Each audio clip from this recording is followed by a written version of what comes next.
Texas football bounces back convincingly. Texas volleyball's unbeaten start continues, and another crazy week of the NFL. All that and more tonight on College Press Box.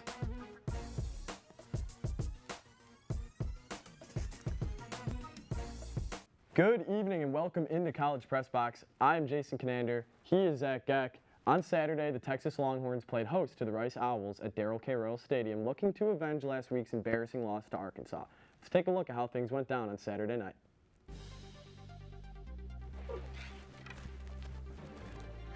First quarter, Bazelon Robinson with the carry on second down. Massive stiff arm. Back at the end of the drive, here's Robinson again, finishing what he started with his third touchdown of the season. That would put Texas up 7-0 later on in the first quarter. Roschon Johnson in the Wildcat takes it to the house all by himself. That would extend the lead to 14-0 by way of the Horns. End of the first quarter coming up. Rice trying to punt. That is before Keelan Robinson flies in for the block. The ball would run out of the back of the end zone for a safety, making it 16-0 at the end of the first quarter. Second quarter now, Robinson again with a long scamper, 64 yards, for his third and final score of the day, doubling his season touchdown total. Rice again trying to run out the clock. That is before Kalon Griffin fumbles. It is picked up by Josh Thompson, first and only takeaway of the game for the Longhorns. That would not be all for the first half. Casey Thompson, beautiful strike to Xavier Worthy in the back of the end zone. 44-0 score at the break. Second half, starters out, but the scoring would not stop there. It's Robinson again, this time as a ball carrier, running it all the way to the house to make it 51-0. That would not be the final, as Texas would add one more, making it a 58-0 blowout. Thompson in his first collegiate start, 15 of 18, 164 yards and a pair of touchdowns. Robinson with the 13 carries for 127 yards and 3 scores. And the true freshman Xavier Worthy, 7 grabs for 88 yards and a touchdown. Thank you, Jason. Joining us is Emme Basnett, our football analyst.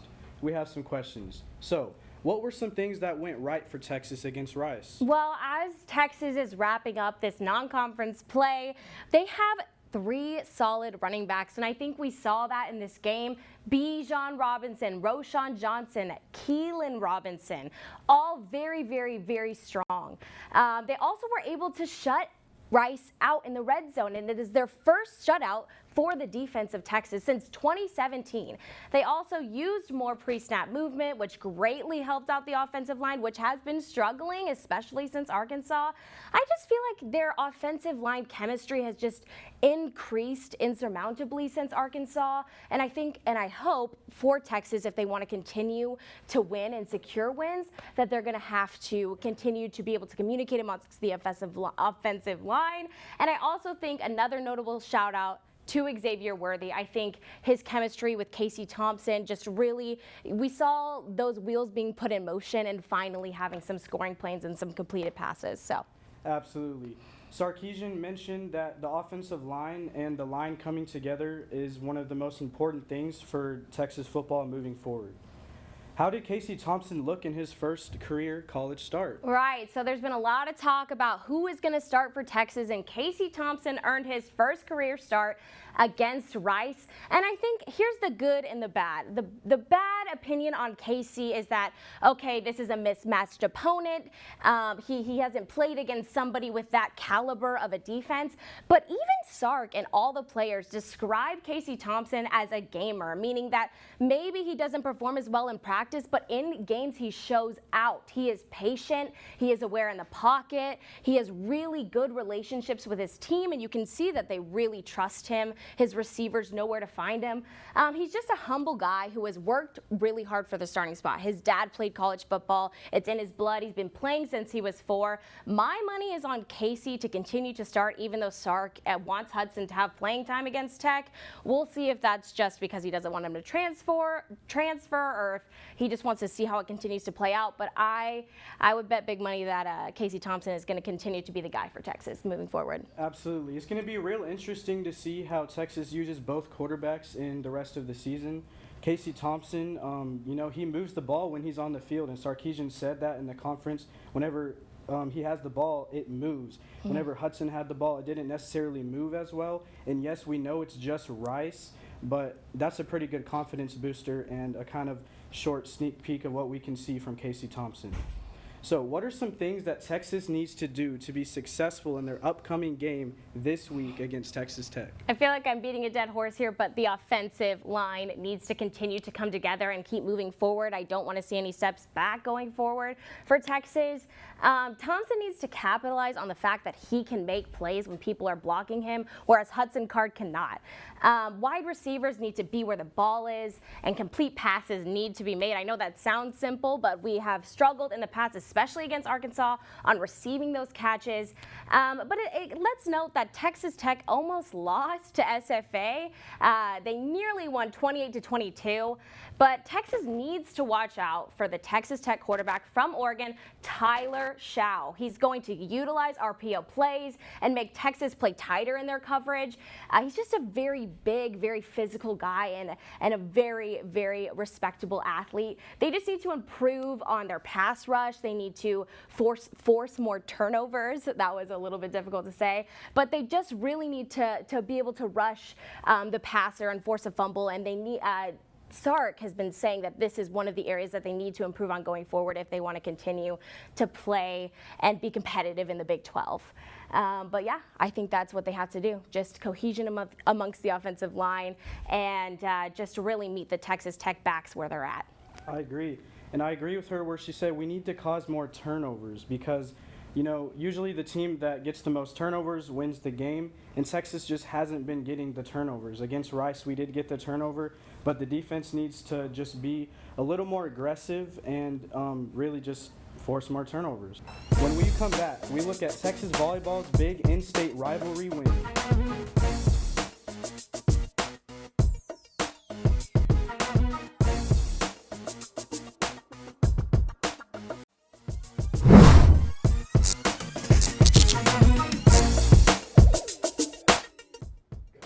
Welcome back to College Press Box. Last Friday, Texas Volleyball headed to College Station to take on Texas A&M in the Lone Star Showdown. Texas started off slow in the first set, digging itself into a 20-16 hole, but they were able to score 6 straight points before finally winning the first set 25-22. In the second set, Texas dominated from start to finish and won that set 25-14. In the third set, Texas started off slow again and trailed 21-16. They would score 6 straight yet again to take a 22-21 lead, but would fall to A&M 25-22 in the third set. In the fourth set, it was tightly contested back and forth. The Longhorns would make some great plays to earn a narrow win, 29-27, and clinch the match to stay undefeated. The Longhorns will take on Rice in Houston on Wednesday night. Thank you so much, Zach. I am now joined by our volleyball analyst, John Kelley. John, thank you so much for joining us tonight. Thank you for having me. Other than the 8-0 start and the obvious win, what went right for Texas? Well, you know, start off, you got to take a look at their ability to play under pressure. This Texas team went into a hostile environment, Reed Arena, College Station. Almost 7,000 people were in attendance in College Station. That's more than 2,000 more people than the second highest attendance record for a volleyball match in College Station. So there were a lot of people there looking to rip the heads off of Texas volleyball. But unlike Texas football in Arkansas, Texas volleyball was able to get the job done in that hostile environment. As always, incredible performances from Logan Elkson with 21 kills, 16 digs, 4 blocks, and her 6th double-double of the season. Skylar Fields had 13 kills, 4 blocks for her 7th double-digit kill match of the season. Also, Asia O'Neal led the Longhorns with 7 blocks, her second 7-block match of the season. She also had 7 kills, hitting 400 in the match to go with 6 digs. Jenna Gabriel, also another key player we hear over and over again. She dished out 44 assists and added 6 digs. So an incredible performance from all the Longhorns in this hostile environment. you know, I think it's really funny that you mentioned the attendance in College Station. That is astonishing. Glad that the volleyball team was able to pull out what the football team was not able to last week. That's besides the point. So what does Texas need to do to shut out their opponents? Obviously not easy in a hostile environment, but from the #1 ranked team in the country, you'd like to see some shutouts. What do they need to do to get that? Yeah, the past 3 games, you know, still incredible wins for Texas, but they had one loss of sets in the last 3 games. Not something we want to see from the #1 team in the nation. And as always, you know, we keep talking about this again. Service errors, service errors, service errors. Over the past 3 games, they've lost 1.5 sets worth of points to service errors. Almost egregious. Last year, when we look at the championship game, or in the NCAA championship, there was one game where they lost an entire set just in the single game, due to service error points. So it's something they always need to work on and continue to work on. And just keeping up the pace. The sets that we see Texas losing are always the second and third sets. They always win the first set, they come out strong. So they just need to keep that energy going into the second and third sets and not having to regain that energy after a lost set to finish out the game. As you mentioned, the tournament last year, some of the menial errors that we saw throughout the season really came back to hurt the Longhorns. Like to hear what they need to shore up. So what is next for Texas? Well, coming up this Wednesday, they got a game against Rice. It should be an easy game. Rice currently, they've had a couple wins against top 25 opponents. However, still should be an easy game for the Longhorns, but don't count them out. In the past 2 years, Rice has always beaten Texas in the past 2 years, so might happen again this year. But watch out for Anoda Adekune, who in their last game versus McNeese recorded 12 kills, 7 blocks, and 1 ace. And then after that, next week, we start Big 12 play. West Virginia, currently 10-1, and they're looking to be a tough opponent, bringing in Big 12 play. They beat number 23 Michigan, but they also lost to number 20 Penn State, and they're led by senior setter Lacey Zerwas, who recorded 23 assists in their game the other day. Definitely a lot to look forward to for the volleyball team. Thank you again for joining us, John, as always. When we return, we will be accompanied by Jacob Campos, who will take us through the second week of NFL action.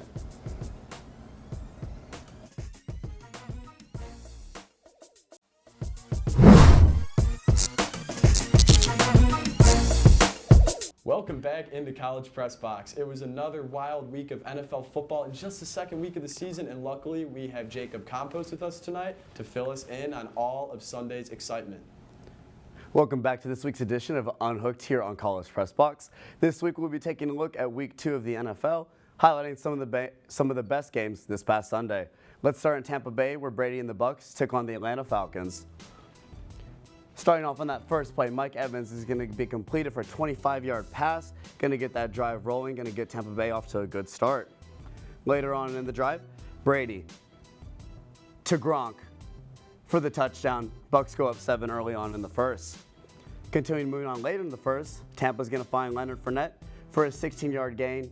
Tampa would end up fumbling in this possession, but they would recover later on. Once more, Brady, Gronk, second score of the game.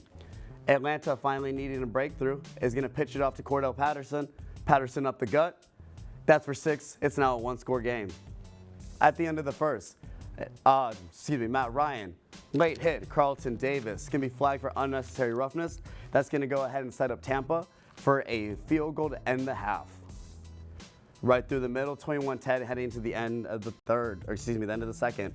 In the third, Tom Evans, back corner end zone, second touchdown of the game. Then Matt Ryan to Ridley in the slant. That's another touchdown, and the Falcons are going to try to come back pretty quick here. Once again, they drive down. Matt Ryan's going to go run up, jump pass, Cordell Patterson, second touchdown of the game. It's a 1-possession game. Then the Tampa Bay takeover starts. Brady to Godwin, end zone, touchdown.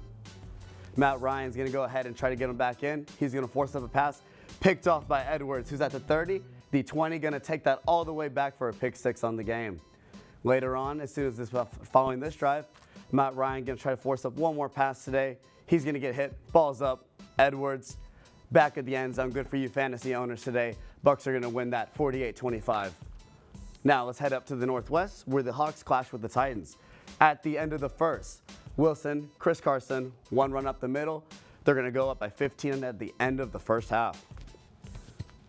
Now, Derrick Henry had to remind Chris Carson, who was king on this touchdown run, cutting it back left.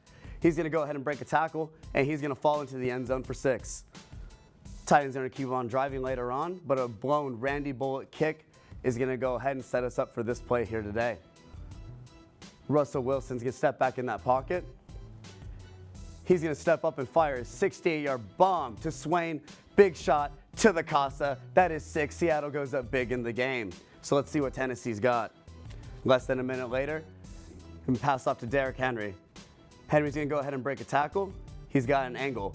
He's got the angle. He's got the 40. He's got the 30. He's got another 6 on the board today. Tennessee's still in this thing with 12 to go. Along with that, the comebacks continue as Tannehill completes a short little 6-yard pass. And it's going to set us up for the last plunge of the game from Derrick Henry. Just like that, we're heading to overtime. In overtime, Tannehill, incompletion. Seahawks have the chance to stop and stall the comeback. Russell Wilson on 3rd and 10. He's going to drop back. He's going to try to evade pressure in the pocket. Runs out, and he is sacked, even though we all know that probably should have been a safety. Along with that, it's going to set it up for Bullock. 38 yards. That's a game winner, 33-30. They did let rest cook, but the comeback was indeed on for the Titans. Moving on to Baltimore, where the Ravens and the Chiefs clashed heads. In Baltimore, Lamar is going to misfire on this throw. Goes right to the Honey Badger. Tyrann Mathieu is going to take it and put it in for a pick 6, putting up the Chiefs up 7 early. Baltimore will not falter. Driving. Williams, cut, ball, fumble. Duvernay, that is a touchdown. The Texas Longhorns' first offensive touchdown in the NFL. Along with that, it's now Mahomes' turn to get a shot up. He's going to run up. What a pass. Look at that in the back of the end zone for Williams. First score of the game. Lamar is going to try to come back. Forces an errant pass.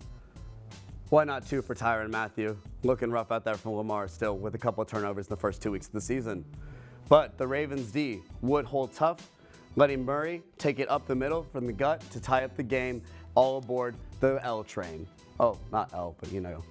Along with that, Mahomes would lead the Chiefs on back-to-back scoring drives, including this little 40-yard run and score by Pringle. Go up, Pringle. Down 11, it's up to Lamar. Steps up, jump pass, lights, camera, Hollywood Brown for the touchdown. However, on the 2-point conversion, Lamar's going to go ahead and force a throw. Picked off once again, unfortunately. Yet the Ravens D holds strong, sets up Lamar to the back of the end zone. There he is. Where's the taunting call on that one, NFL? So Mahomes is going to pass off to Edwards. Ball pops out. Ravens D recovers. All we need is a 4th to win the game.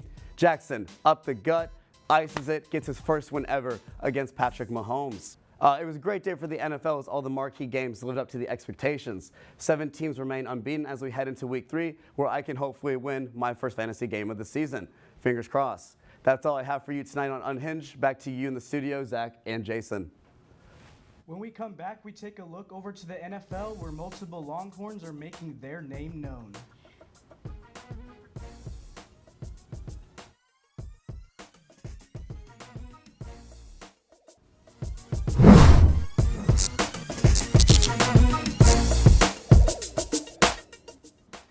Welcome back to College Press Box. A few Longhorns made big plays in the NFL on Sunday. Devin Duvernay scores here on a 2-yard fumble recovery as the Ravens squeak by the Chiefs 36-35. Lil Jordan Humphrey is starting to find his groove, leading the Saints in receiving on Sunday.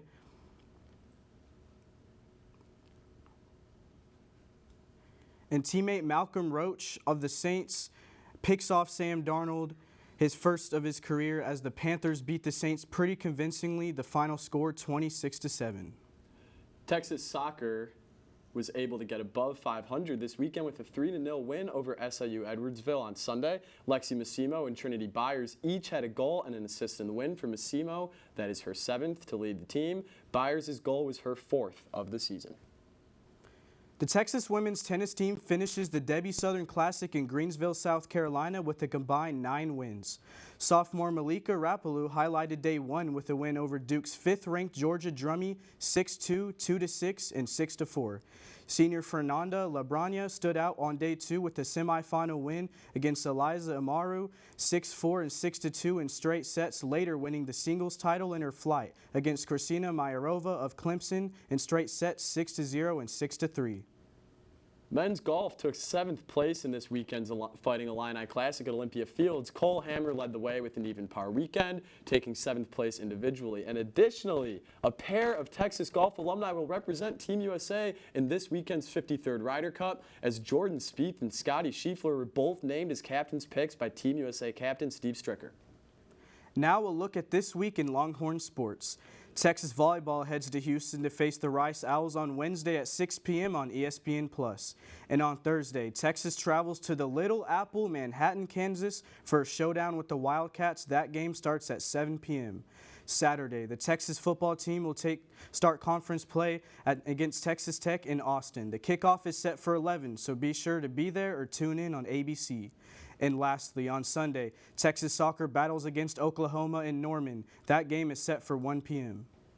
That will do it for tonight's episode of College Press Box. Please be sure to tune into our sister show, College Crossfire, Wednesday at 9, and the 1-0 Sports Show Friday morning at 10. From everyone in the studio and Master Control, myself and Zach, have a great night.